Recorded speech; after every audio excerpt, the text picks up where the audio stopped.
السلام علیکم ورحمۃ اللہ وبرکاتہ۔ کھیتی باڑی کی دیکھ بھال کے بعد جب ہم گاؤں سے گھر کی طرف واپس آ رہے تھے تو راستے میں ایک گیدڑ نے روڈ کراس کر کے گندم کی فصل میں گھس گیا اور ہماری کیمرے کی آنکھ نے اس کو محفوظ کر لیا۔ جب ہم اس کی ویڈیو بنا رہے تھے تو وہ تھوڑا سا آگے کی طرف بڑھا اور گندم کی فصل میں چھپنے کی ناکام کوشش کی۔ ہم نے دیکھا کہ ایک اور گیدڑ جو ہے تھوڑے ہی فاصلے پر وہ بھی کھڑا تھا۔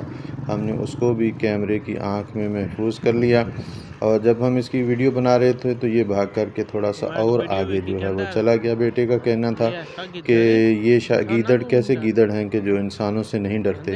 تو میں نے کہا کہ اگر یہ گیدڑ انسانوں سے نہ ڈریں تو پھر ان کو بزدل اور گیدڑ کیوں کہا جائے؟ تو لہذا یہ بھاگ کر کے آگے چلے گئے۔